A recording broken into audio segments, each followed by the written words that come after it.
Hey there, Eric with you. Thanks for joining me. I have something today to speak to you about that I think is really going to be helpful for you with your children, and it all has to do with learning.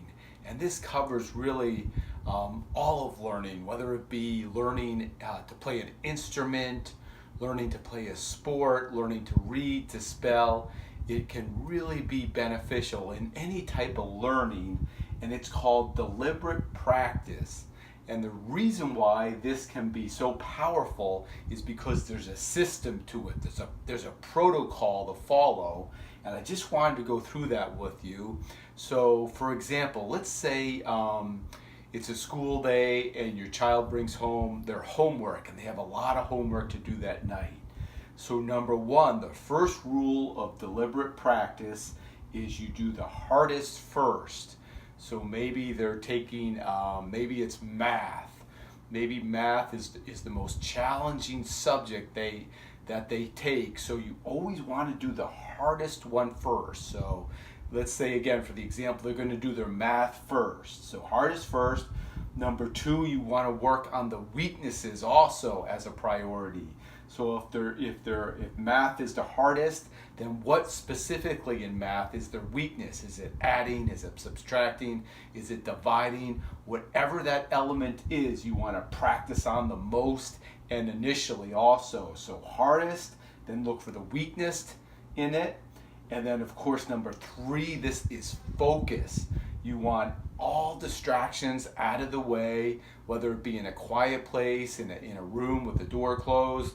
Of course, no electronics, no other, try to get, if there's other kids in the house, try to really get them in an area where it's just them and the task they're trying to learn. So focus, also very important.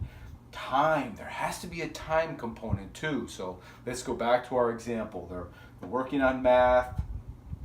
Let's say division. Division is their weakness. So their focus is on division. They're in a quiet place where they really can concentrate. And you're going to tell them they have 15, let's say 15 minutes.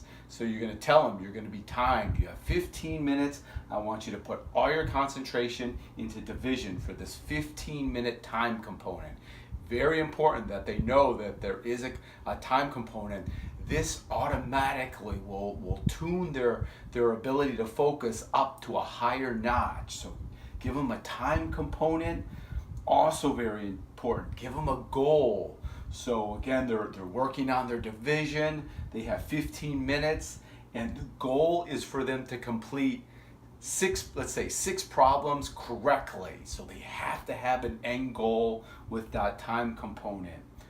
Repetitions too. So maybe after 15 minutes, you see where they're at, and then the next day you do it again, and you do it again, and you do it again. Repetitions will of course instill mastery of that problem, or of that weakness I should say. So they need a lot of reps just like anyone else.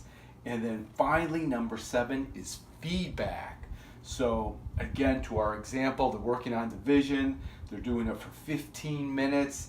Their goal is to get 6 problems correct. Once they're done, you want to give them feedback. You want to go over each of those problems. See what they did specifically, what they did very well, what part of that division can they work on even further. If they did get the problem right, or if they get the problem wrong, where did they go wrong? And again, this will identify more weaknesses, and the next time when you go back for reps, you can focus on that part of the problem. So this is really powerful stuff. I use it with my children. I do it with myself. And you would be amazed in terms of the learning curve, how much more you can learn following a set system like this. Again, it's called deliberate practice. You can use it with any type of learning process. Again, instruments, sports, school, whatever it may be. Follow this protocol, and I think the results will speak for themselves. I hope that helps you with your children. If you could please pass this on to other parents. Again, it's very powerful. I think it can help so many children and parents. And if you could like the video also, that will of course help get this word out more and more. And you can also, I'd love to have you subscribe. I'm going to be making many more videos such as this pertaining to the health and wellness of children. Okay, thanks for watching, and I'll talk to you soon. Bye-bye.